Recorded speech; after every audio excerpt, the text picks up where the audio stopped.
Non, écoutez, non, je peux le faire tout seul, merci, c'est gentil. Non, il y a plein de choses qu'on peut faire tout seul aujourd'hui, d'ailleurs, notamment gérer son appartement, c'est possible, on peut le faire tout seul. D'ailleurs, ça me donne une idée. Je vais appeler quelqu'un, ça peut peut-être vous intéresser. 2 secondes. Oui, Patrick, Olivier Casado, l'appareil. Patrick, je vous appelle, je suis en train de reprendre un coca dans un bar et je me rappelle que vous avez lancé gérersol.com et je pense que j'ai des amis que ça intéresserait. Est-ce que ça vous ennuie de venir m'en dire un petit mot? Ouais? Ok, alors à tout de suite.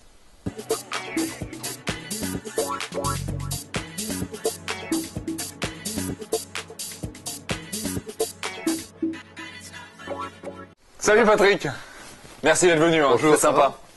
Patrick, première des questions habituelles dans cette émission, accepteriez-vous pour plus de clarté qu'on se tutoie?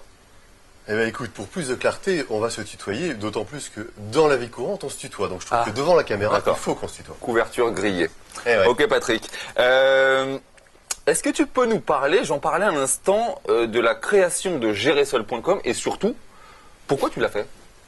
Écoute, gérersol.com, en tant qu'administrateur de biens, je me suis rendu compte que beaucoup de propriétaires bailleurs, quand ils étaient confrontés à leur agent immobilier, quand ils étaient confrontés à leur administrateur de biens, se demandaient, une fois qu'ils avaient loué le bien, si oui ou non ils allaient leur confier la gestion. Oui.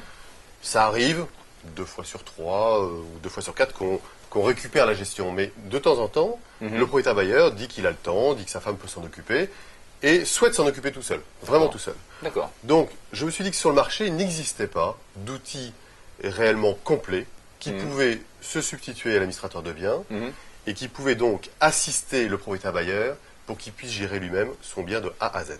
D'accord. Alors, si je comprends bien, donc c'est un service d'agent immobilier sans agent immobilier.